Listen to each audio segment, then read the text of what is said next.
All right. So as Jerry said, I'm going to be giving you a lecture today. I have the pleasure of speaking to you today about genetic and environmental factors in disease. And this is particularly interesting to me because it's part of what I do as my thesis research in lab.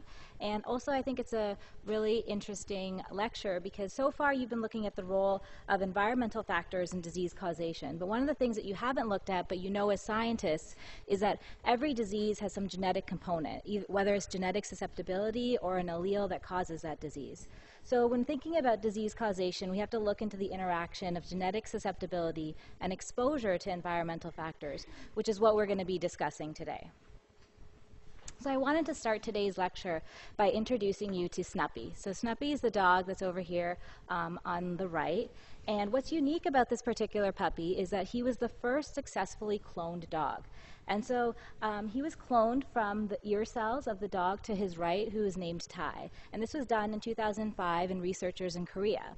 And not only was this groundbreaking because it was another successfully cloned mammal, which is huge news in the science world, a lot of bereaved pet owners that have lost their pets or people that had pets that were sick took particular interest to this story because they thought, this is this new technology that maybe we could use to bring back our beloved pet.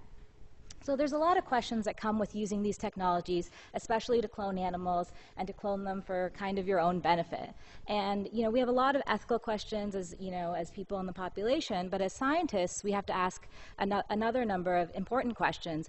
Particularly, is Snuppy going to be the exact same dog as Tai just because he's his genetic clone?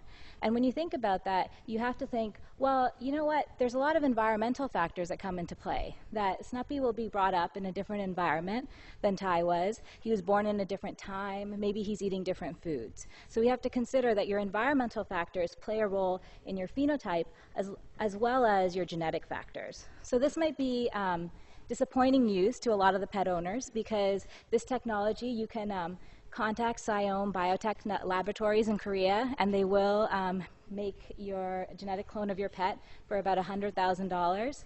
But you might not know if that pet is going to be the same pet that you had before, because his mannerisms, his likes, his dislikes, those are all things that are brought into play by your environment and not necessarily your genetic components. So this was kind of just a fun example looking at the phenotypic differences that genetics and environments have to play. But what we're going to particularly be talking about today is the role of genetics and environmental factors in disease etiology and how you can use them together to learn more about diseases. So when we study a particular disease, we need to understand how much of the disease is attributed to genetic susceptibility and how much is to exposure to environmental factors. So learning about both of these areas will allow us to learn more about the disease and particularly how we can better treat this disease and what are some other therapeutic techniques that we can use. So if a disease occurred in all individuals that were exposed to the environmental factor, the attributable risk would be 100%. And we know that even in diseases that have a very high relative risk, we don't see that. And a good example of that is that the relationship between smoking and lung cancer is very well known. We know that there's a causal relationship there, but everyone that smokes doesn't develop lung cancer. And there are also people that develop lung cancers that have never smoked before.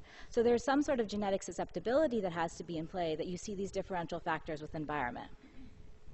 On the flip side, we also know that there's diseases that are known to be very genetic, such as Down syndrome, but they have major environmental components as well. So the incidence of Down syndrome increases in women that have children past the age of 35. So this indicates that there's some sort of environmental insult that is accumulating with age that plays a role into this genetic disease. So on the left here, you can see it's a karyotype, which displays all of the human chromosomes. And you can see the genetic abnormality that's seen in Down syndrome. You have an extra chromosome here at position number 21. This is called trisomy 21. So this disease has a very well-known genetic component. However, when we look over here at the prevalence rates of Down syndrome, and on the x-axis we have different ages of women, the prevalence goes up after a certain age, that age being 35. And you can see that there's an environmental factor that interplays. Do you have a question? Yes. Is that true for all diseases in general? Like, the tendency as you get older, the tendency, your risk for having those increases as the environmental factors build up? So generally, and this we'll be looking at this as we go on in the lecture, a lot of diseases that require a huge environmental insult, it takes more time for them to develop. So you'll see that, and we actually use that in age of onset studies, which we're going to be talking about in a couple slides. But that's a really good point. That usually environmental factors, unless it's something like a severe radiation because of a plant meltdown or something like that, they take time to have effects on disease. So there's a fine balance between the genetic components and the environment, and they always have to be considered when you're looking at a disease, and particularly disease causation. So one of the ways that we can learn about the genetic components of a disease is by determining if there's an association with the disease in question with another known genetic disease. So we know that breast cancer is a very serious disease. It affects over 2,000 women a year with 40,000 deaths per year. And so breast cancer, what is more rarely known is that breast cancer also has a high incidence in men that have Klinefelter syndrome. So Klinefelter syndrome is a known genetic disease. It's a chromosomal abnormality, and individuals that have this disease have an extra X chromosome. So they're genetically considered male, but they have specific phenotypes that are related to females, and including having an increased amount of breast tissue. And if you look up here, these are different risk factors. I don't know if my pointer's working, and they're looking at the risk factors, these different factors, and the risk of getting breast cancer. And when you look at Klinefelter syndrome, which is the one right at the top, the relative risk is increased 50-fold by having Klinefelter's and breast cancer. So when researchers first found this association, they were like, you know, there has to be something, maybe there's some genetic component to breast cancer that we haven't been looking into. And this led to the investigation of a possible genetic cause of breast cancer, and the discovery of the now well-documented and studied BRAC genes. Yep? So you said that the relative risk went up 50-fold for having breast cancer in Klinefelter. Mm-hmm. These are men, yeah? Yes.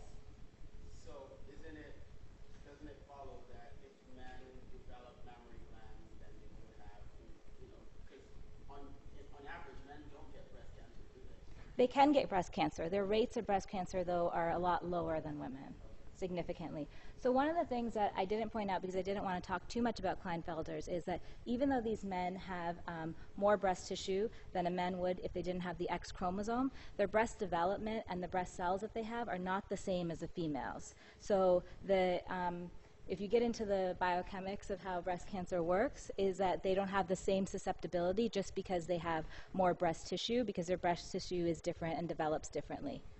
Because they don't have all the estrogens and other things that you need to develop the tissue in the same way. They just have more of it. Was there another question? Okay. So what are the BRCA genes? I think up until now you probably have heard of these, but I'll go over them again a little bit more. So BRCA1 was the first found mutation that they found. It appeared to be responsible for most forms of hereditary breast cancer and some forms of ovarian cancer. And half of all inherited forms of breast cancer, which are only 5% of the total breast cancer cases, result from mutations in the BRCA1 gene and the BRCA2 gene, which is a later found mutation. And this is particularly interesting because there are certain populations, such as the Ashkenazi Jewish women population, where two mutations, two in the BRCA1 gene and one in the BRCA2 gene, accounted for 25% of the early onset of breast cancer. So that's a huge increase in a particular population. And now if we look down here at our graphs, this first one is looking at the cumulative risk, so the percentage, this is the risk percentage, and on the x-axis you have the age in years. And you can see in the general population the risk increases over time, so this is kind of like we discussed, there are some other environmental factors that are in play. However, if you carry a BRCA mutation, even at a younger age, you are at a much higher risk of developing breast cancer, and the increase is sustained throughout the lifespan. And on the right, this is looking at the same information, but looking at the incidence rates of breast cancer. And again, the persons that carry the BRCA mutation have a much greater percentage of incidence than those that don't have in the general population. So what can we do when we have this information? What it allows us to do is target specific populations. If we know that these gene mutations are higher in populations, we can do earlier screening in those populations, and therefore we can do more preventative strategies, and we can also use it maybe as a form of treatment in the future. And even though there is this association, this alone doesn't prove that there's a genetic component to the disease. What we need to do is then go on and do some more molecular biology and look at what are these differences, do they interact with something else on the cellular level as well. So because of that, I'm going to take a little side note to just explain what these genetic markers are, because we're going to be talking about them as we go forward. So these are lab methods that you can use to observe the transmission of further elucidation of disease states. And I think by now you know pretty well that you can either analyze biochemical markers at the DNA level, so whether they be allelic variants, restriction fragment-length polymorphisms, variable tandem repeats, or single nucleotide polymorphisms. They are all differences at the genetic level. There's something different in the gene that you can associate with a disease state. The other way that you can look at these markers is at the protein level. And that's what we see down here as the gene products and their phenotypic expression. So you can look at blood groups, HLA groups, and protein polymorphisms. And this is a way that you can connect a certain disease to a genetic contribution to it. And actually one of your papers that we'll talk about at the end of the class today looks at a restriction fragment length polymorphism in an immune gene that has a different susceptibility to different diseases. So let's get back to how we can study the different contributions of genetic and environmental factors in disease. So an epidemiologic observation that we can use is called age of onset. So we kind of touched on this a couple minutes ago. So let's consider an example. And this is an example of retinoblastoma, which is a tumor in the eye of children. And there are two forms of this disease. The first form is a unilateral form, which is in 60% of the cases. This has a low rate of heritability. And the second is a bilateral form, which has a strong familial predisposition. So survivors of this heritable form of the disease have an increased risk, up to 50%, of developing a second tumor later in life. And that tumor is usually a bone cancer, osteogenic sarcoma. And this happens up to 30 years later, so it's not immediate. So this is really interesting because, we have this disease, it's the same disease, but there's two ways that it's distributed. And one of the things that was interesting about it is that the age of onset varies for these two retinoblastomas. So let's take a look at what this looks like. So here we have two graphs, and what they're looking at on the y-axis is the number of cases, and on the x-axis we see the age in years starting at 0 and going to 7 years old. And at the top you have the non-familial cases in blue. And when you take a look at them, there's a wide distribution of the cases over 0 to 7 years, even though there's a large cluster at these early years. But now in contrast, when you look at the familial form of the disease in green, you see that all the cases happen in less than 2 years of age. So what would this tell you? Would you think that this was a genetic disease or an environmental disease? We kind of gave away the answer a couple minutes ago. But because it happens so early in life, there isn't enough time for the environmental insults to develop and to cause the disease. So we assume that these early age of onset diseases are caused by some sort of a genetic mutation, because this is why we have these very young children that even at birth are presenting with some of these very severe diseases. So how are so many of these children predisposed to getting this disease early?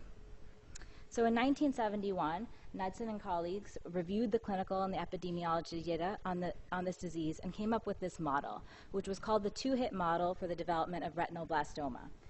So they said that because we know that there's two forms of the disease, a hereditary and non-hereditary form, that they develop differently. In the hereditary form of the disease, patients are born with a mutation in the germline. So they already have one mutation. And then they have a second mutation, a somatic mutation, that occurs after birth. So the reason that people with the hereditary form of the disease develop the disease so early is that they're already born with one of the mutations that's required for the retinoblastoma to occur. However, in the non-hereditary form of the disease, there's no germinal mutation, and both of the somatic mutations have to occur after birth, and these take a longer time to develop. And this is why the retinoblastoma in the non-hereditary form is spread out from 0 to 7 years. And this was later taken on to do biochemical analysis, and now they have determined the genes, and this model is now been proven. There are 2 mutations that are required for retinoblastoma, and patients that develop the retinoblastoma very early have the genetic mutation, which is why they get the disease very early in life versus the patients that have to develop both of the mutations later. Oh, sorry. What did this have to do with the previous slide that said that 50% of survivors of the heritable form? So, Okay, never mind. I was confusing the No, you're right. It actually has to do with the 50%. So the thing is, some of these patients do get, the ones that get cured, that survive the childhood retinoblastoma, still carry this germline mutation, which is why they're more predisposed later in life to develop other cancers, because they carry this predisposition already in their genes, because it was a germline mutation. Whereas the individuals that had both of these, once you kind of clear out the tumor cells, hopefully you don't have any more mutation left, but you can't get rid of a germline mutation because you're born with it, which is why they relapse years later and they'll have the disease again. Any other questions? When you say 2 hits, are you talking about 2 copies of the allele gene, or is there even 2 separate mutations? And does this only apply to retinoblastoma, or?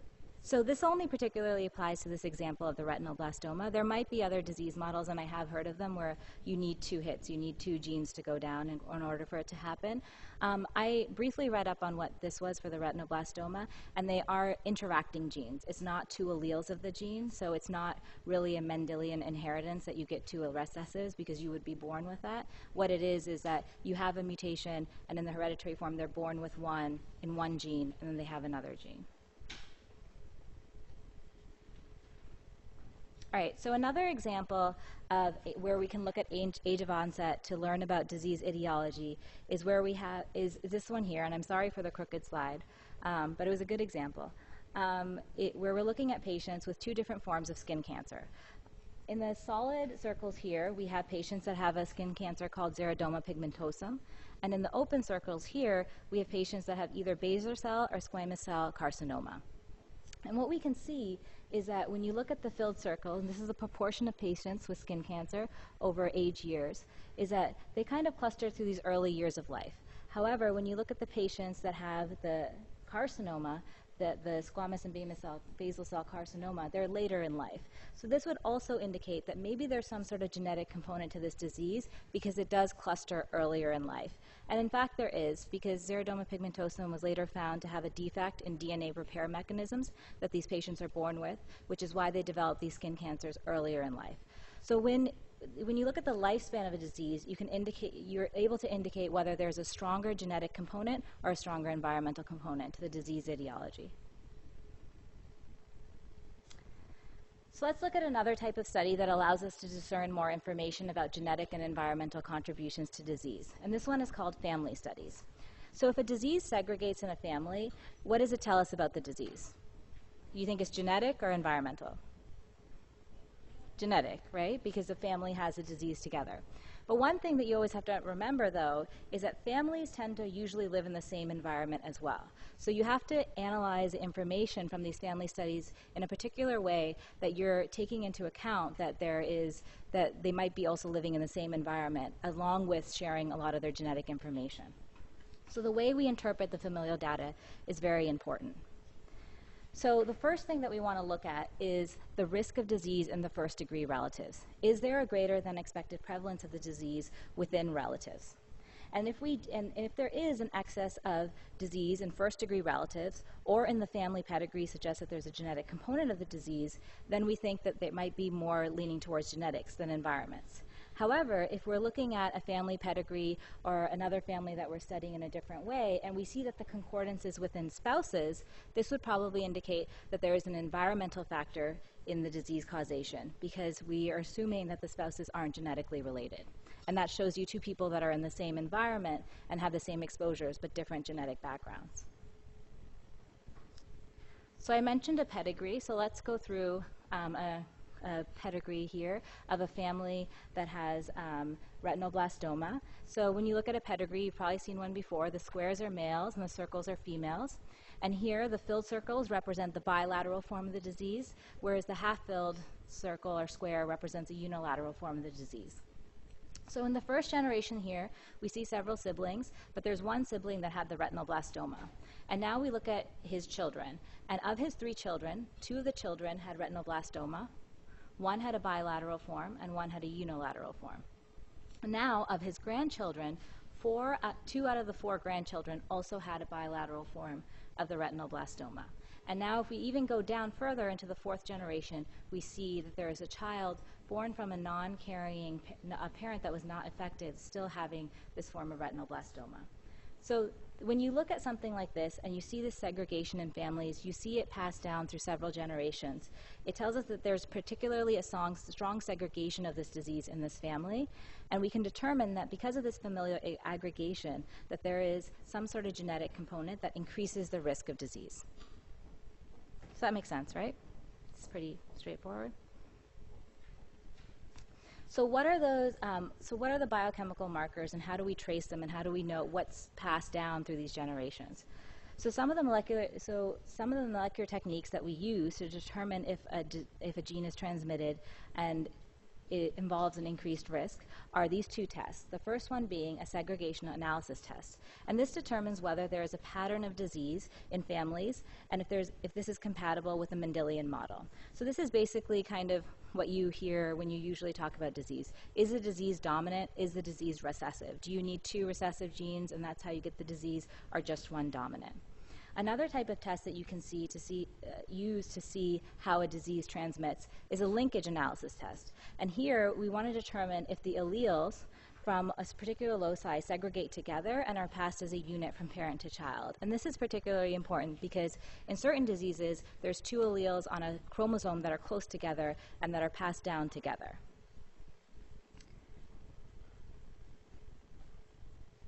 So before we go into some examples of how we use the segregation analysis test, what I want to go back to was that when you search for an association between an allele and a disease, you use the markers that I had said before. So you can either use markers at the DNA level, so the analysis of the DNA polymorphism. So this is allelic variants, the restriction fragment length polymorphisms, and those sort of alterations at the DNA level.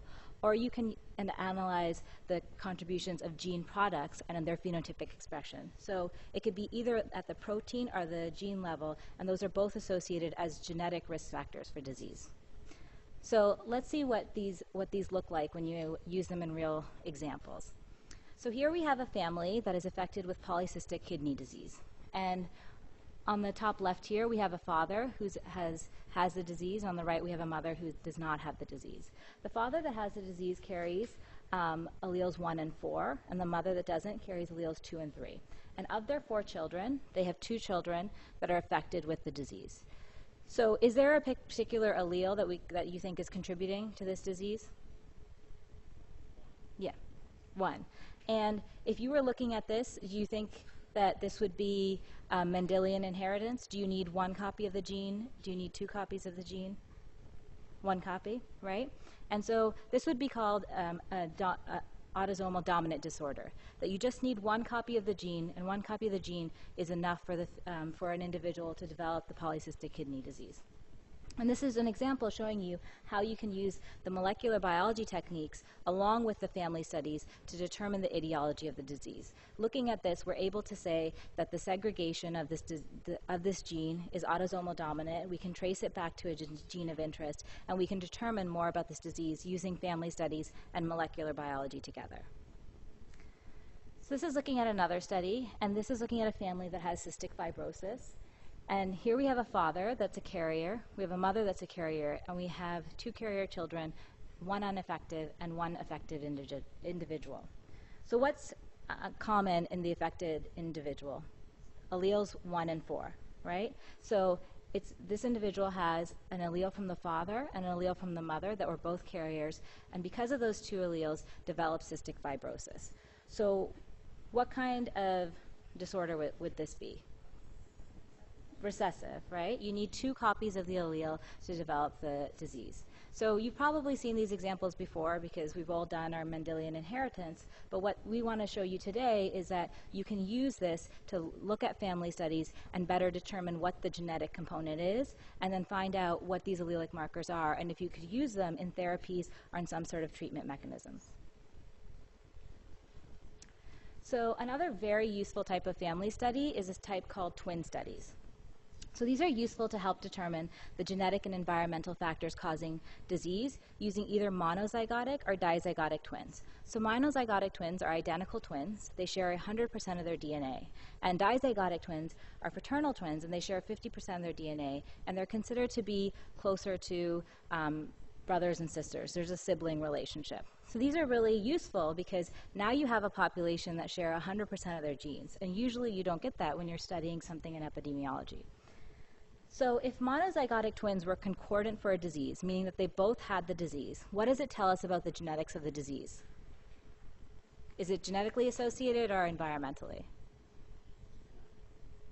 Yeah, you would think that it would be genetic. But one of the things you have to remember, so this is kind of a trick question, is that the twins are probably in the same environment, especially if they're younger and before they've moved away. And even when you look at twins and they're older, they might be still living in the same environment. So when twins are concordant for the disease, you cannot 100% say that they're always genetic, though it tends to be that way. So you always just have to remember that. How about if the twins are discordant for the disease, meaning that they both don't have the disease? Or sorry, meaning that one twin has the disease and the other twin doesn't. Would that be a genetic factor or an environmental factor? An environmental, right? Because they share the same genetic information, but were exposed differently, which is why one twin is developing a disease and one is not. So twin studies are particularly useful because they allow us to calculate rates known as concordance and discordance rates, and so we'll take a look at those right now. So this lecture has like one calculation, and this is it. So just pay attention to it. It's very simple. So what we want to do is when we're calculating the concordance and discordance rates is first make a table like you do in most of the calculations, and you plot one twin against the other twin. And there's several different boxes like you had before. Box A is twins that have the disease. B is where one twin does not have the disease, but one does. The same for C, but opposite. And D is the box where both twins do not have the disease. Something that is very important to note about this table is that the boxes represent twin pairs. They're not individual people. They're a pair of twins. So they're kind of like the match pairs that you had done earlier. So if twin 1 has disease and twin 2 does not have disease, there's a 1 in box C because it represents a twin pair, not an individual. So that's good? No? Not good? Okay. Okay. So whenever you put a number in any of these boxes, it represents the twin pair. So we'll go through an example. If twin 1 has disease and twin 2 has disease, a 1 goes in box A, not a 2, because they represent a twin pair. So the only numbers you're putting in here represent a pair together. Kind of like the match pairs that you had done before the midterm. So if we go through another one, if twin 1 does not have the disease and twin 2 has the disease, you have a 1 in box B because it's a pair. Yep. Are you adding? Just saying like they both have the disease, one and one. So you're actually, is that what you're doing, or? No, so I'll show you the calculation that we do after. I just want everyone to remember that the numbers in these boxes aren't individuals, they're pairs together. So we could do, we can do a quick example, just so it makes a little bit more sense.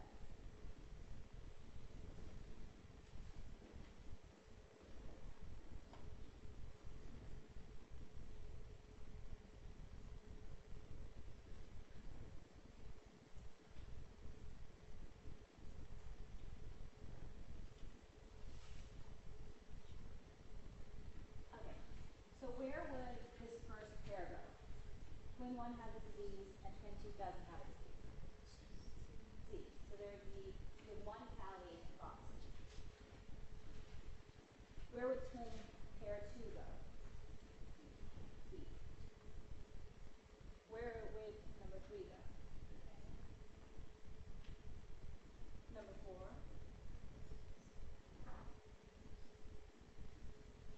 Number 1?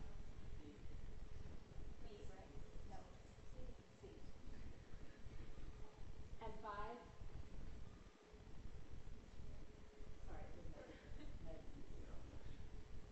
So your tabulation would look 1, 0, 2, 2. So you have to put the pairs in, not the individuals. Does that make sense? Okay. So they're like matched pairs. Just remember that whenever you're given a table, you're told different groups of pairs, you put them in as pairs, not individuals, because then your calculation will be wrong. Okay, so once you have your table, what you want to do is you want to calculate your concordance and your discordance rates. So you've filled in your table down here. You have numbers for twin pairs in all the different boxes. So whenever you do that, depending on whatever your population is, we know that the biggest group will be, most of the twins will both neither have the disease, because the diseases you usually look at are more so rare.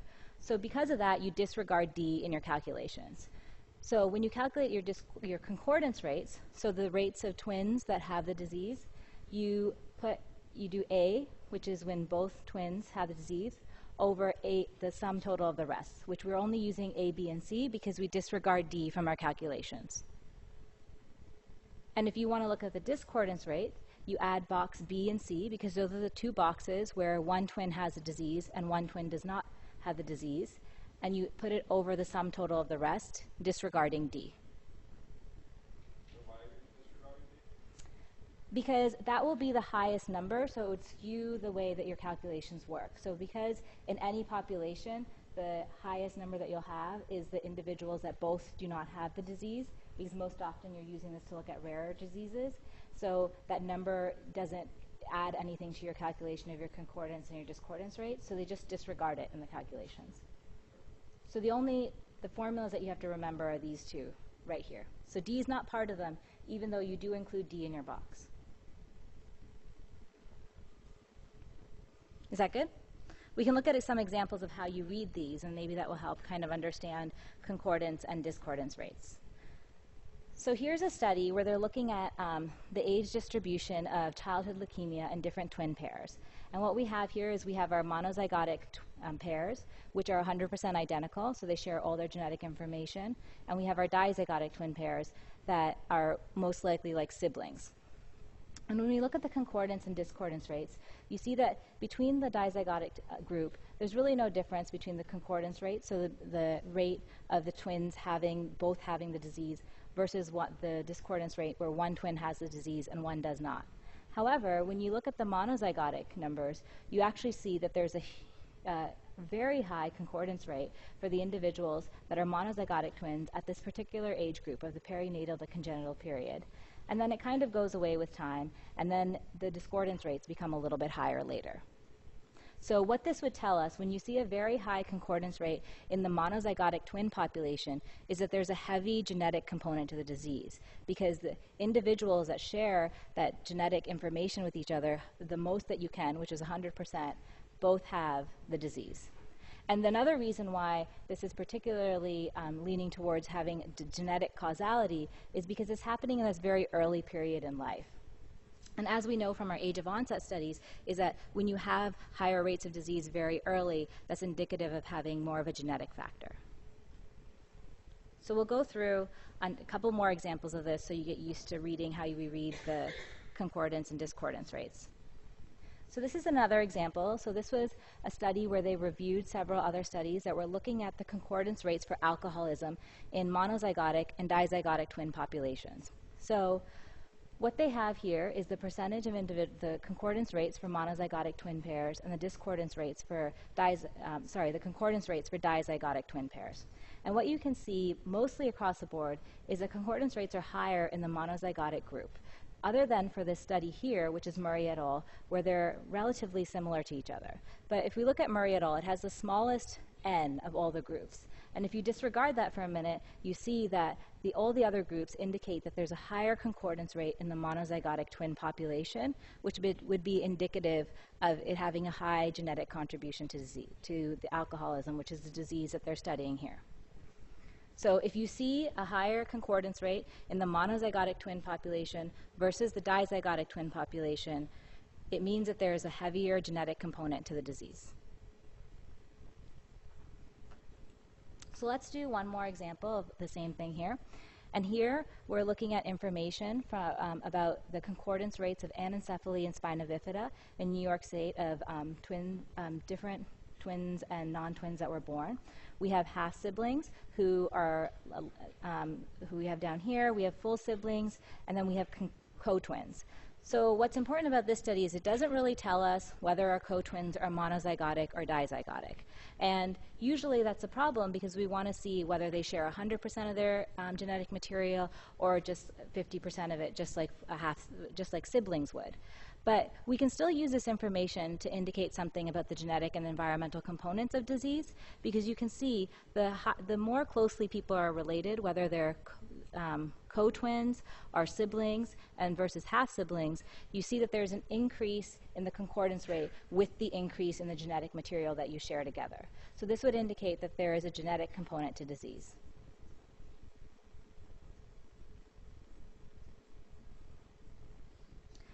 So far we've been looking at discrete variables, whether or not someone develops leukemia, whether or not someone has more susceptibility to alcoholism. So we're saying, yes or no, whether something is present or absent. But when we look at real data, we want to know how to look at a continuous variable as well.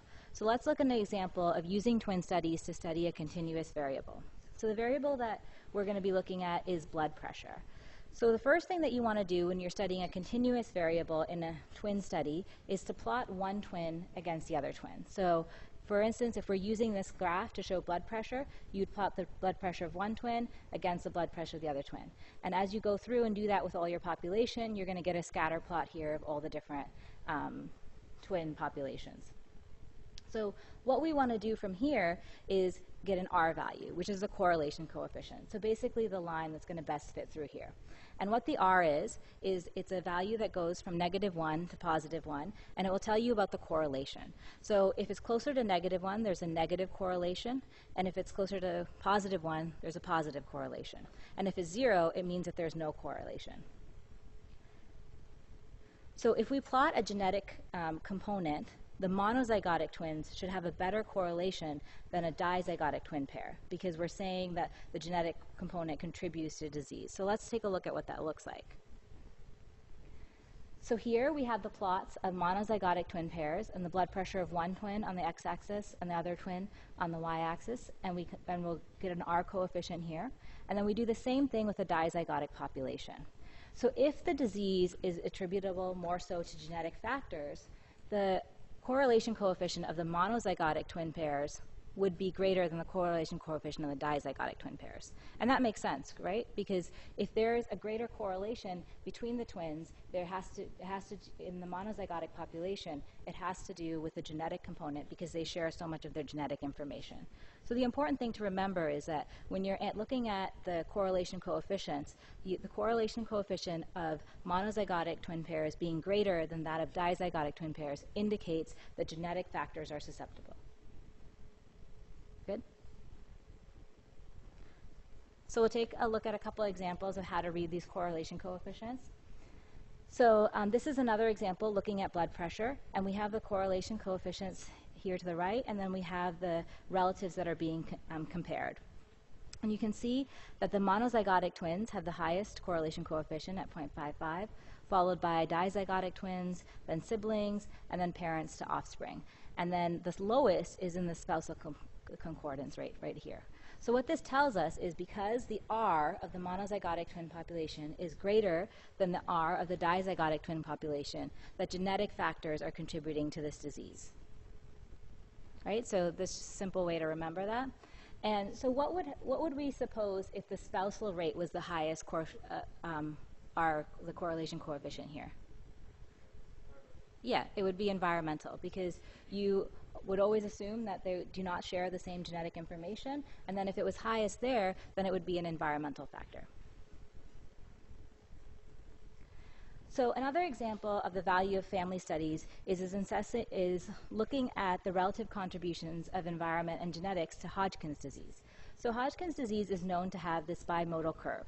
So here we're looking at the incidence rates of Hodgkin's disease over the age on the x-axis here and the age of onset. And you can see that this bimodal curve. There's a huge incidence rate around the age of 20, and then there's another one around the age of 70. So when you look at this, epidemiologists are thinking, oh, there must be something that indicates what's the difference happening here. Is it genetic earlier? Is it environmental earlier? How do we take a look at it? So let's look at some concordance rates for Hodgkin's disease in twin pairs. So here we have a table that's showing the monozygotic and dizygotic twins. These are the number of pairs. And then now we have the concordance pairs. And we see that the highest percentage of concordance is in the monozygotic twin pairs compared to the dizygotic twin pairs, indicating that this is a disease that's associated with a heavy genetic factor in the causality. So one thing to note here is that this was information that was only looked at the younger age group. So at the bottom there it says from the young adult form of the disease. So when around that first peak in that curve that we saw. So something different could be going on later. This only gives us information that the early form of Hodgkin's has some sort of genetic component related to it. So let's look at another example. Here we're looking at Parkinson's disease in twin pairs with at least one member affected. So let's first look at the first group up here, and it's looking at all twin pairs. They're divided by monozygotic and dizygotic twin pairs. And what you can see is that, the numbers aren't really that different. Even though there's an increase in the monozygotic concordance rates versus the dizygotic concordance rates, it's not as striking as some of the examples we saw before. But what happens if we stratify this data by age? Because with Parkinson's disease, just like the Hodgkin's disease, there's two segregate populations. Populations that develop the disease very early, before 50 years of age, and those that develop it later, after 50 years of age. So now if we segregate the populations, we see that if we look at first the onset after 50 years of age, there's really no difference between the monozygotic and dizygotic twin pairs. So we can't infer anything about the genetic component. And basically we can't say that there is any genetic component based on this information.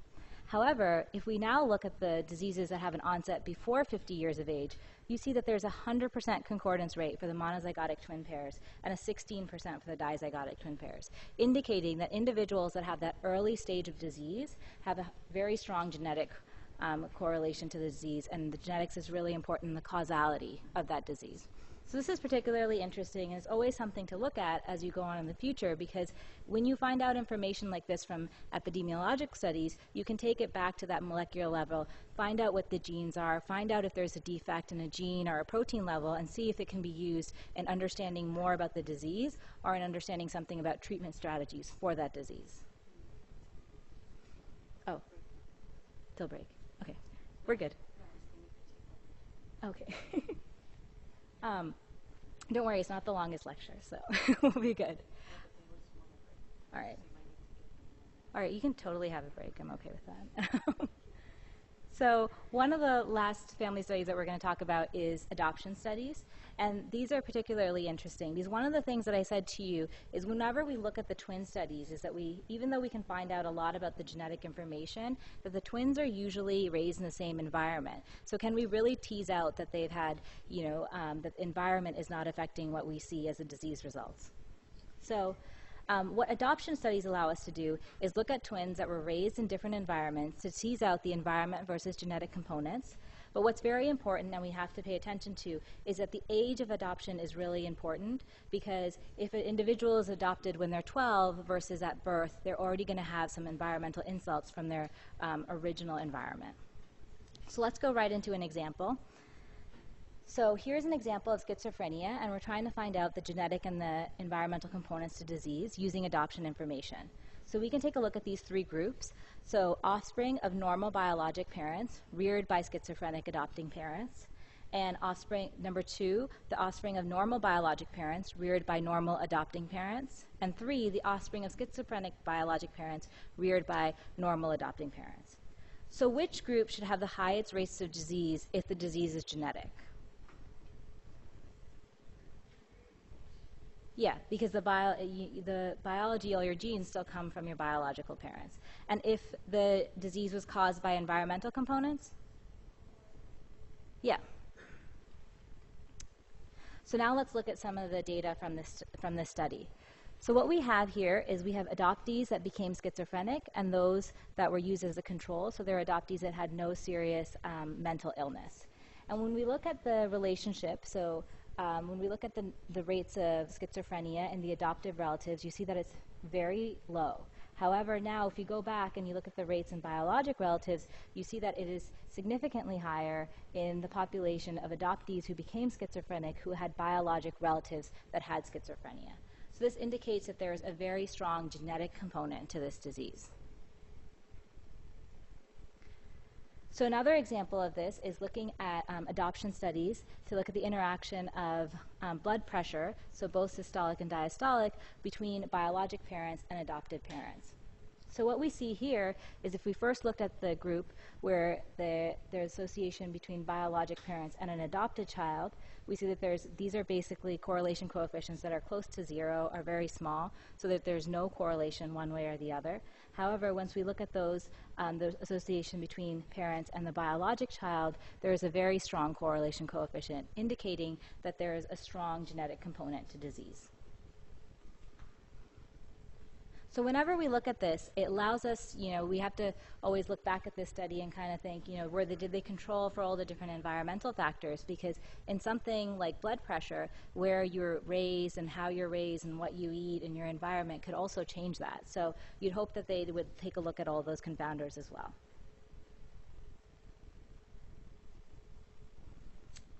So we just have a couple more slides and then we'll go to a break before we finish up. Okay.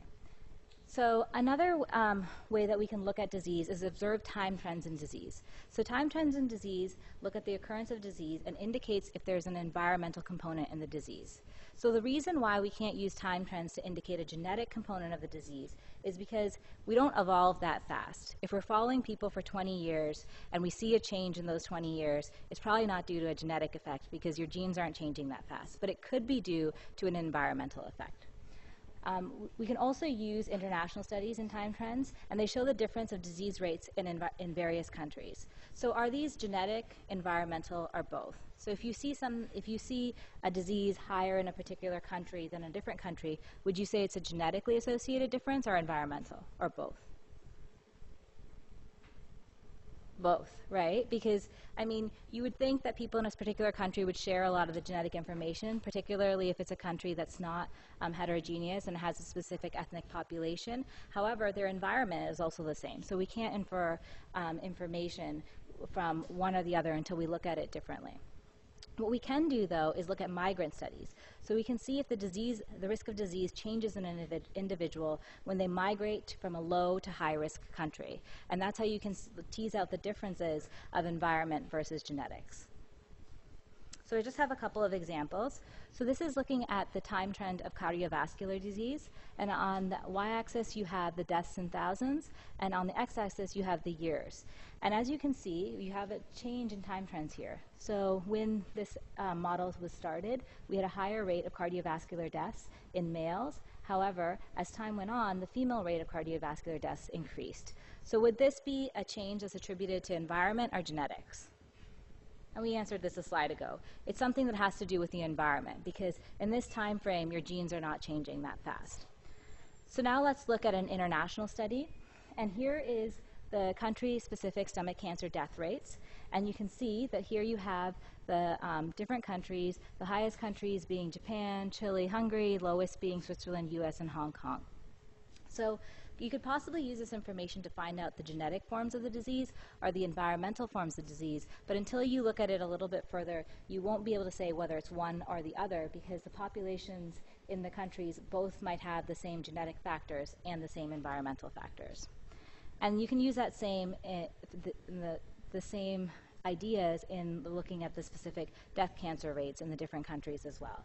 So we have to be able to tease out whether they're genetic or environmental. So is the reason that Denmark has a very high breast cancer rate because of their genetic background or because of their environment?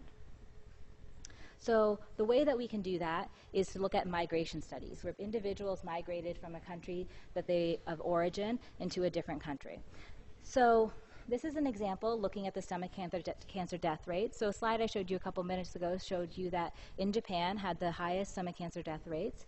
And these are individuals that have immigrated to the United States. And we're comparing the standardized mortality ratios of Japanese men that are in Japan, men that are first generation in the US, men that are second generation Japanese in the US, compared to the US white males. And what we see is that the Japanese men have the higher standard mortality ratios, and that this decreases in time over the generations that an individual spends in this new country. So it would be indicative that the environment had a lot to do with the increase in higher SMR rates that were seen in Japan. But one thing we have to keep in mind when we look at these examples is that for those early generations, there might be some holding on to some of the traditions that they had in their native countries. So people might still be eating some of the same foods. They might be using some of the same practices. And if those are the environmental effect that was the reason for disease in their home country, it still will retain with them over generations here. So even though there might still be a genetic association because these second generation men have a higher rate than the U.S. white males, it might go down if you keep going over through generations because they might still be holding on to something from their original environment. Yep. What about the likelihood that they are now procreating with people who carry different genetic materials, so therefore you see that same attenuation as progressive generations that are born? Exactly, you would see that. In this particular population, they used individuals that still were from a strict Japanese background, so there wasn't any other genes that were considered so that they could look at just the genetic influence as well. But if you are looking at populations and over generations, that is known to happen in countries. So you have to then make sure that when you select your population, you are selecting populations that, if you are comparing the same genes, hold that same genetic ethnic background. Okay. Okay. So we can take a quick break and we'll come back and we'll finish up in a couple minutes. Yeah. So 10 minutes. Okay.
pressing it, and then I'll say if you haven't pulled it up, pull it up before you go.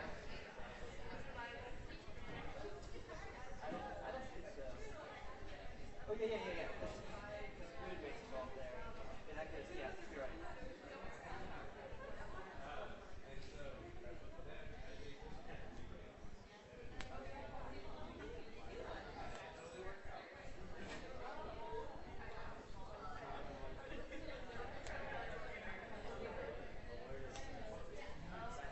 That's what I So thought. I start holding up at the top and Okay. the rest. So you can just say it and then Tell me where you find it. so how do you do this? Where is this where is that?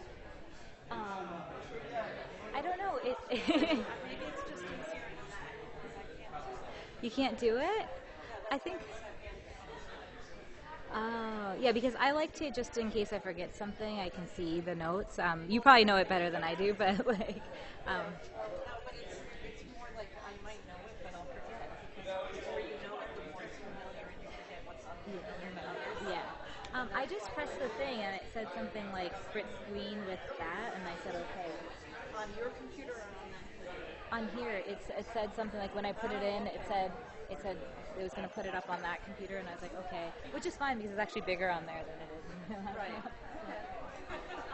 Yeah, maybe it might be a Mac thing though, because I remember when I had a PC, I used to try to do these presenting of things, and they wouldn't come up because they said you needed two screens or something to Right. do it or something That's weird. what the issue is. And see, if I had that small a screen, I wouldn't be able to see that. So I'd have to look at the one behind or look And up then there all you the have to, then time. you have two things you're pressing. Right. So I'd rather just have the little thing here and be able to read the big screen. So I'm going to sit here until they get that computer in and it's their half a minute, and then I'll start up. Okay. Not to be disruptive, No, no, maybe no. because you've got to start the other one. I don't mind. It doesn't bother me. Would we do Shaker classes like less people than this? Usually optional? Is that should we have? Really? Why? I think one of the years we did it more like older kind of people. We just want to have a group discussion. I feel like because he doesn't make it mandatory to give a lecture because you have to go to the class. So, but then I think he did say that he's following how he got more people. Like I don't know if you guys come in and do that. Right, that's not fair. But I think it's okay. It's just like being back. Yeah, we're a little. We were trying to finish that grant, and then everything got pushed back. These new weird things, and then they told us that they systematically fund our grant, so we are looking at us as a endpoint for ecological survey, and we don't care about race, who this and who this. But then someone from the clinical section thought it was good. They're like, hold on, we gave up and we stopped working on it because we weren't going to work on it, so we're not going to take it. And he's like, let me see if I can do it. And we're like, this is a clinical project. And then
Should I follow you? Okay. All right, do you want to get back so we can go through the last bit of the lecture?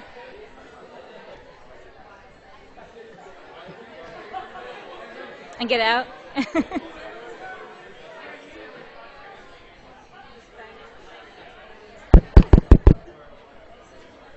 All right, so there is a sign-up sheet that Dr. Nieves passed around, so make sure you sign it before you leave. It should be coming around to you. And if you have it at the end, give it to me so I can actually return it.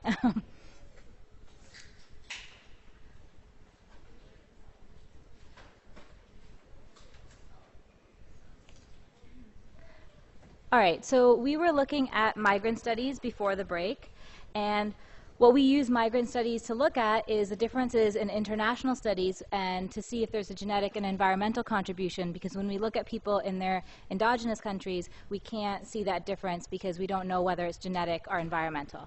So let's just go through one other quick example. So this is looking at the risk of multiple sclerosis and whether it's determined in childhood or not. So what we know about multiple sclerosis risk is that there's a higher risk of developing MS when you live in a population that's further away from the equator. And they don't know what the exact reason is, but they do have several theories of different viral components or something like that. But they know that the further you live away, you're in a more high-risk area for MS. So what this study here was showing is the incidence rates of MS among people that were from European, African, or Asian immigrants to Israel. So the first thing that we have to remember is that Israel is closer to the equator, so it's considered a low-risk area. So let's look at the incidence of MS stratified by age and people that come from a low-risk population to another low-risk population. And so these would be the people that come from Africa and Asia to Israel. And you can see that the incidence rates are not that drastically high. However, when now we look at individuals that come from a high-risk country to a low-risk country, you can see that the incidence rates are much higher than those that came from the low-risk country. And they're particularly higher in the individuals that immigrated after 15 years of age. So this tells us a couple of different pieces of information. First, we know that individuals that migrate from a high-risk country to a low-risk country carry a greater risk of having MS. Also, that it's stratified by age, that if you migrate when you were younger, your risk is no different than someone that grew up in that low-risk country as well. So if you immigrated before 15 years of age, you don't have whatever environmental factor you were exposed to in that high-risk nation having an effect on your disease susceptibility. But if you migrate past the age of 15, you do have an increased risk of MS according to where you grew up. So let's sum up some of the different things that we know about adoption studies and migrant studies. And the way we're going to do it here is looking at some of the problems between both of the studies. So some of them are actually similar. When you look at adoption and migrant studies, we have to think about the fact that both the adoptees and the migrants are highly selected. So the individuals that get adopted by families are individuals that maybe were in a different type of orphanage. Maybe they were in a different type of program that they were more likely to be adopted than children that were in different programs. And the same goes towards migrants. The individuals that choose to immigrate from their countries of origin may be of a different socioeconomic strata because they need to pay for the costs of migrating. Maybe they had different reasons for migrating, and maybe they had job opportunities somewhere else. Maybe something came with that. Also, the age at adoption and the age at migration also varies. So like I had said before, you want to make sure that the age of adoption is younger because then you would have less exposure to the endogenous environment. However, that's the same thing that when we want to look at the migrant studies. I just showed you the example of the MS risk and migration to Israel, and you can see that there wasn't a difference when you migrated before the age of 15, but there was an increased risk when you migrated after the age of 15. So you have to take into account the age at which somebody was adopted and the age at which someone migrated. So also in adoption studies, it's important to look at the factor that adoptees may retain various degrees of contact with their biologic parents, and that might influence some of your behaviors. Also, that migrants might retain some of their elements of the original environment that are related to their culture and lifestyle. So if there was a particular food that was involved in environmental factors, they might still be eating that food in the new country that they're living in. So just to, right now we've been looking at what is the causality of genetic factors, what is the causality of environmental factors, and we haven't quite looked at them together. But when you do real world examples, you do have to take both of them into consideration when looking at disease causality. So certain diseases are largely genetic and others are largely environmental in origin. And there can be genetic susceptibility to environmental factors, and there can also be an interaction between both the genetic and the environmental factors. So let's look at a couple of examples. So you've seen this probably before, maybe in one of your lectures, but this is looking at the prevalence of alcoholism, and on the x-axis what we see is the drinking age of onset. And when we look at this graph alone, with the information we have here on the solid line, what we notice is that the earlier the drinking age of onset, the greater prevalence of alcoholism later in life. And then this declines with the higher rate of drinking onset. But what if we look at this data and incorporate some genetic risk factor along with this environmental risk factor? So now we have these two separate lines. We have the line with the filled in circles on the top, which is individuals that have a positive family history for alcoholism. And then you have the dotted line on the bottom, which is individuals that have a negative family history for alcoholism. And now this data looks a little bit different, because what you can see is that if you had a positive family history for alcoholism and you had a young age of drinking onset, you have the greatest risk of developing alcoholism later in life.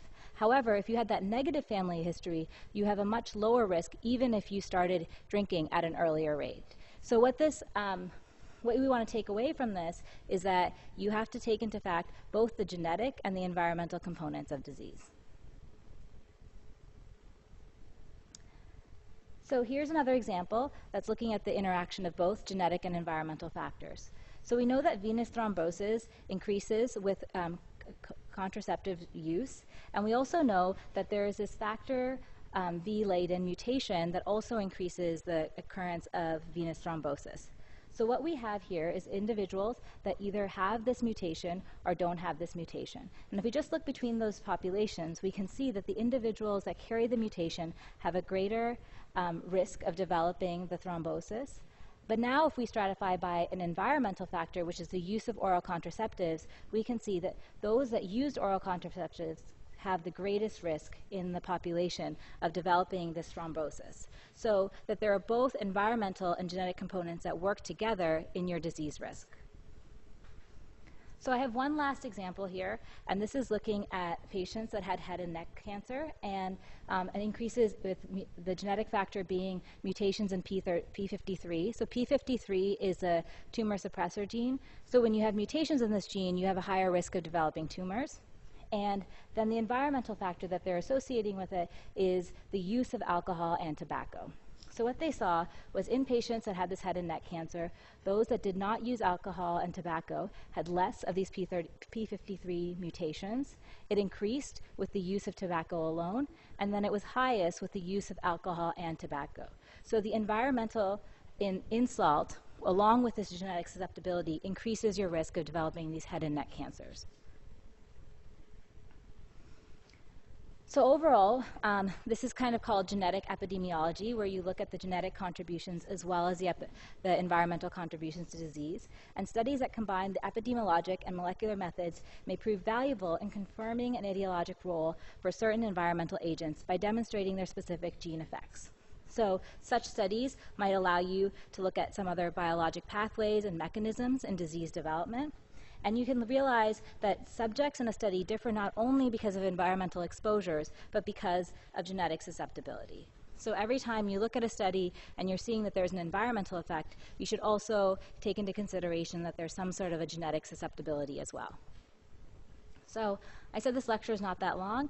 I have one last piece where I wanted to show another real-world example, and this is part of the work that I'm doing on my thesis project, because we're also looking at the interactions of genetic and environmental factors in disease causation. So I work in the Zeltzer lab, and we do energy homeostasis in the brain. We study the neural networks that are involved in feeding behaviors. So the particular study that I'm going to be showing you for a couple slides today is one where we've created a multifactorial mouse model to mimic the behaviors of diseases such as anorexia nervosa. So we know that eating disorders are abnormal eating habits that involve insufficient or excessive food intake to the detriment of someone's physical and mental health. And there's different types of eating disorders. There's eating disorders that result in an increase in body weight in obese phenotypes, such as binge eating disorders, and also the eating disorders that we more so associate with, which are anorexia nervosa and bulimia nervosa, which result in lower body weights. And both of these are very particularly important to us in our lab because we want to see the mechanisms in your brain and the neural networks that work on these are contributing to the same factors, and they work reciprocally with each other. So today I'm going to show you a particular example of anorexia nervosa. So what anorexia is a restriction of energy intake relative to the requirements leading to a specifically low body weight. These individuals have a body dysmorphic image disorder, which makes them have an intense fear of gaining weight or becoming fat, or a persistent behavior that interferes with weight gain, even though they're already at a significantly low weight. So there's a disturbance in the way in which one perceives their body. Even though that they're very underweight, they tend to think that they're very overweight. It affects 10 million women in the US. It has a 20% mortality rate, and there's no effective cure when someone is in a very restrictive form of this disease. So some of the major risk factors in anorexia nervosa is that it occurs predominantly in women, even though there are men that are affected by this disorder. It also occurs predominantly in an adolescent population. And there are three major risk factors: a genetic risk factor, which is a predisposition to anxiety; an environmental risk factor, which is some sort of dieting or abnormal feeding behavior; and a psychological risk factor, which could also be categorized as another environmental risk factor. And for what we're looking at here, it's the social stress. So those things that you see in all the Lifetime specials, where people are very stressed with their lives and they have some of these eating disorders. So there's no single factor that is sufficient or necessary to induce anorexia nervosa, but there are many factors that contribute significantly to the susceptibility. So the first factor is a social factor that I talked about, is that there's a lot of influences in the population that cause predisposition to this disease.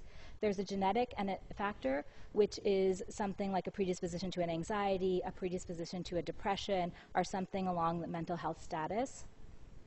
And then there's also environmental risk factors. So if you are known to have aberrant dieting behaviors or aberrant feeding behaviors as an adolescent or as a child, you're more likely to develop these disorders as you reach adolescence or adulthood.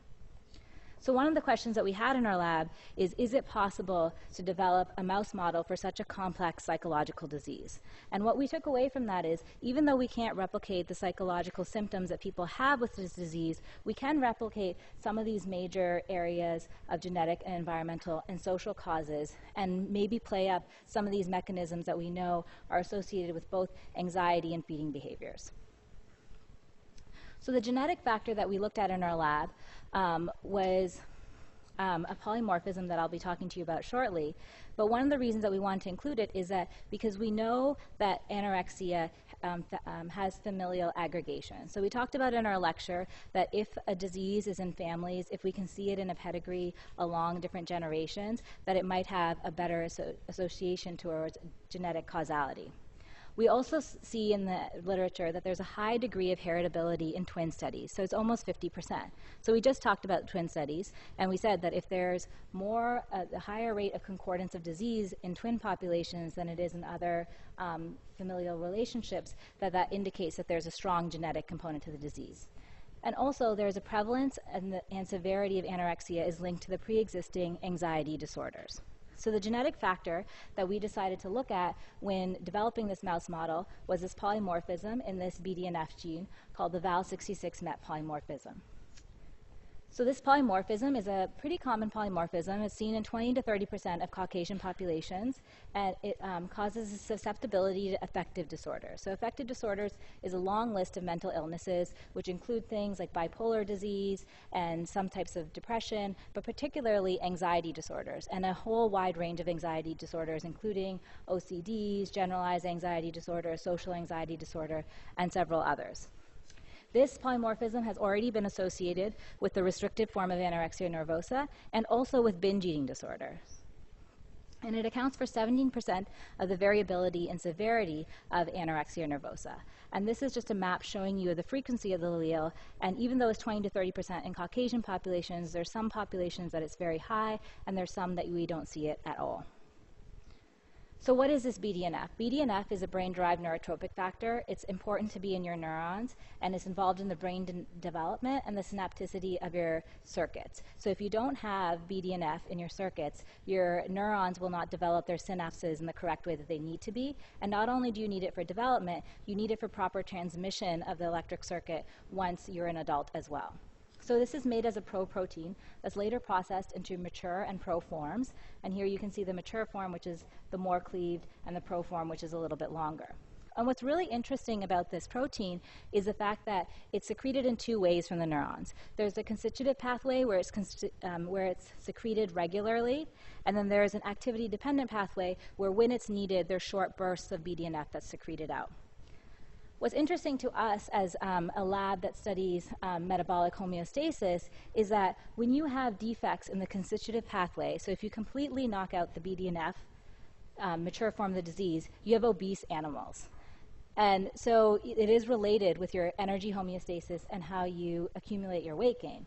However, if you have disruptions in the activity-dependent form of this gene, which is caused by this Val66 MET polymorphism, you have animals that have no severe metabolic phenotype. So these animals are lean. So that's really interesting because here's a gene that works in the brain that's really important in neurons. It's really important in the neural circuits that are involved in feeding behaviors. And if you knock out one form, you get obesity. And if you knock out another form, you don't get obesity. But these animals aren't completely normal. These animals have a very increased anxiety and stress reactivity. So on the left, you can see here, these are traces of a mouse walking around a cage. The Val is the endogenous wild type form. The MET is the changed allele, so this is our mutation, the MET. And you can see when there's a regular animal and you put it in a new cage, it walks around everywhere in the cage, it goes to the center, it wants to see its new environment. But if an animal has very high anxiety, it's only going to stay around the perimeter of a cage. And these animals that carry this MET allele do that.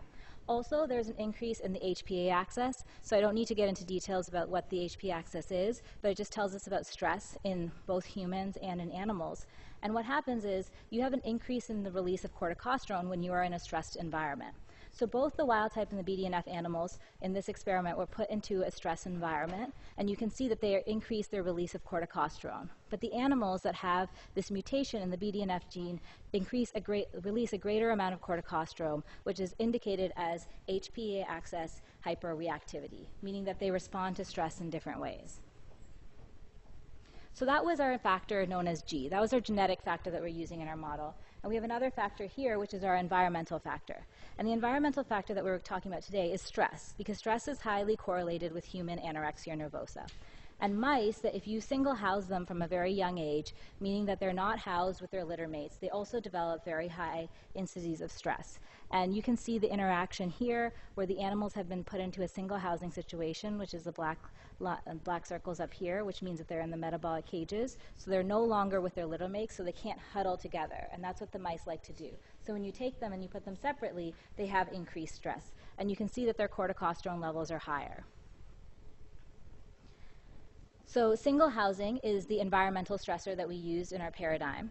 And then the last stressor we call a diet factor stressor. But for the purpose of what we talked about in the class today, it can also be an environmental factor.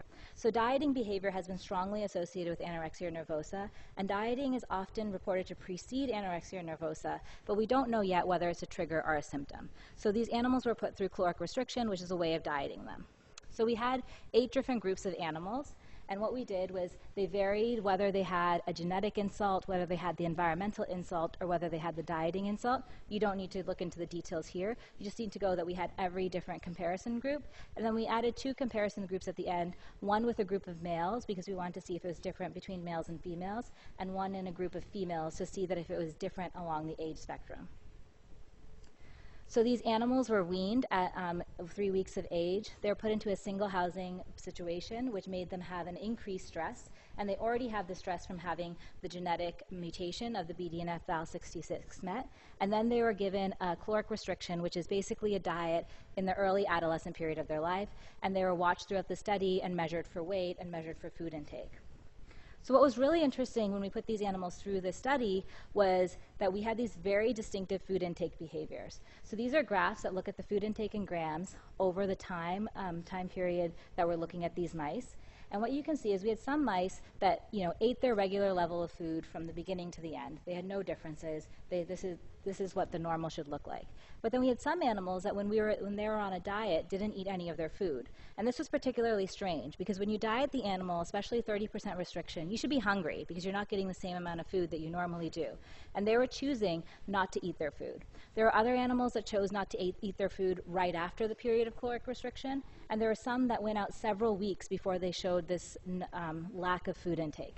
There are animals that also had multiple behaviors, and animals that had such a severe phenotype that basically starved themselves to death even though they had access to food. So this was very striking behavior, and we termed this as aphagic episode, so a refusal to eat any or less than 0.5 grams of food per day. So we quantified this aphagic episode phenotype here, and this is looking at the number of animals in this early period, so looking at the adolescent animals in the different groups, and seeing how many of them develop this phenotype. And when you look at this, you see that the animals, this is supposed to say GED down here, the animals that had all three of the risk factors, the genetic risk factor, the environmental risk factor, and the diet risk factor, had the greatest prevalence of these aphagic episodes. And then it went down according to whether they had two risk factors or just one. And these two groups here, the ones that were only had the genetic factor and had no factors, showed none of these aphagic episodes. What's really interesting, though, is that the G provides something important here. So without this genetic susceptibility, you can see if you just had E, you didn't have as much incidence of these aphagic episodes as if you had GE. And then if you have ED without the G, you have less than if you have GED. So the G, the genetic factor, influences the susceptibility to early aphagic episodes. So these aphagic episodes have to be associated with some sort of weight loss because these animals aren't eating and they're going to be losing weight if you're not eating for several days. And here are some graphs of what these animals look like. And though these look kind of crazy, what you can see is this is a normal weight curve. So if you're a normal control animal, you should be slowly gaining weight over a period of time. However, these animals are losing sharp amounts of weight and then go right back onto their weight curve when they start eating again. So there definitely is a weight loss phenotype that's associated with interacting between these genetic and environmental factors. And on the right here, we've quantified the amount of weight that these animals are losing. So the animals that lost the most amount of weight were in these groups, the GED group with all three risk factors, the ED group, which is without the genetic factor, and the GE group. And what we can see from here is that even though D is that trigger, so you need that dietary environmental trigger to have this behavior happen, G increases your severity, and that's what we know about this gene in the human population as well. So even though this dietary environmental risk factor is important to trigger this behavior, the genetic factor influences the severity of weight loss. So we also kind of looked at our own little age of onset, and what we found here was that the animals that had an early exposure, so they were exposed to this paradigm during adolescence, had an increased number of aphagic episodes versus animals that were exposed to the dieting behavior in the adolescent period. So this is something particularly important to an adolescent age group. And this was really important to us because when studying a disease that is really particularly linked to an adolescent population, this is very important to see it replicate again in your animal model. Also, it's very important when you look at public health guidelines that, here we have what is equivalent to girls dieting at a very young age, and they have these long-term risk factors associated with it versus individuals that diet only when they're adults. So D is a trigger, but only in the adolescent population, not the environmental population. And we can also use age of onset to look at the environmental factor. So here we have animals that were exposed to, they all had G at birth because it was a mutation, so they were born with it, but they were either exposed to the environmental social isolation early or late, and they were exposed to the dietary factors early or late. And what we can infer from this is what I showed you before, that if you have the dietary factor later in life, it isn't as severe as if you had it during adolescence. But if you have that social stressor later in life and the dietary factor later in life, you don't see any episodes of this behavior that you do in the adolescent population. So there's a certain susceptibility at an age and time with the G and with the environmental factors. So early environmental stressor is key to see this phenotype. So just to summarize, there's an interaction between the genetic, environmental, and dietary factors, and they all contribute to the anorexia nervosa-like behaviors. The genetic factor influences the prevalence of the aphagic episodes and the severity of disease, but it is the environmental factors of E and D that encourage the susceptibility and act as a phenotypic trigger. And the environmental stressors and the E and the D only influence behavior during the adolescent periods. So here's just another example of how you have to look at both your genetic susceptibility and your environmental factors again, especially in disease causation. So that's the end of the lecture. If you have any overall questions, I'll take them now. And if you want to ask me questions later, feel free to email me. Yep. Can I ask if these mice are violent? Are they aggressive? They're not aggressive, they're anxious, so they are a little bit harder to handle because they're very scared of you. So that people might take that as aggressive, but they just have more anxiety.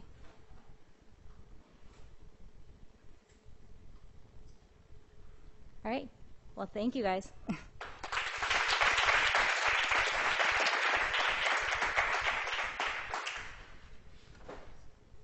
Okay.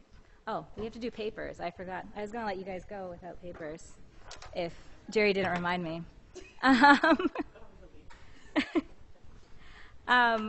Does anyone want to start with either of the papers? Any of the papers? Did anyone read the papers? It's okay, you were working on papers. I understand. All right, so I don't know if you have the papers available to you or they're there, but there were two papers. One was kind of a review paper, and it talked about some of the same things that we saw in the lectures. And it's talking about the influences of interleukin-1 genetics, inflammatory mechanisms, and the modulation of different diseases. And it looks at different polymorphisms of this interleukin-1. So there can be different, there's 1A, 1B, and 1RN, and then there's different haplotypes within that and how they're associated with several different diseases, periodontal disease, cardiovascular disease, gastric cancer, and interactions with nutrition. So that's a review, so we can just go through that one. We don't need to really go through that one. But overall, just like looking, it gives you an example if you wanted to see further how you can look at these like interactions between genetic susceptibility and environmental causes by looking at specific allelic variants in genes themselves. And here they looked at, I think, restriction fragment length polymorphisms. So the other study was a study where they looked at this genotype, and a specific genotype, and diets and the influences on DHA status. So does somebody want to tell me what the study design was? Yep. It was like a cross-sectional, and it also looked at two cohort studies. One in Europe. Oh, they were both in Europe. Okay. The population? Oh, Infants, okay. So what would be the exposure in this type of a study?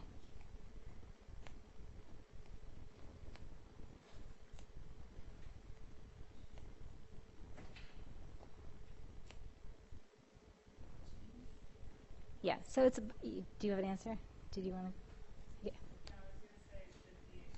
Yeah, so the DHA and the gene. So you just have to remember when you look at studies that are looking at the relationship of both the genetic and the environmental factors, that you have to look, the exposure is not only just the environmental exposure of whether or not they're given a treatment or whether or not they're given a certain food, it's also whether or not they have the specific genotype that they're talking about.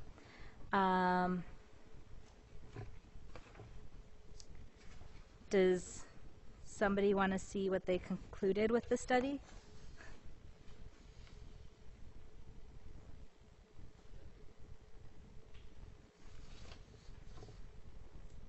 Yep. That 25% of infant red blood cell DHA status was influenced by genotype, breastfeeding, and nutrition. Okay. So basically, overall, there is an interaction between, if there's an interaction with genotype and your DHA status of, so breastfeeding and how much DHA you're getting, that there's both environmental and genetic components to disease causality. Would you agree with that? All right. Do you have any questions about the papers? Okay. Are you okay if I let you out? Okay.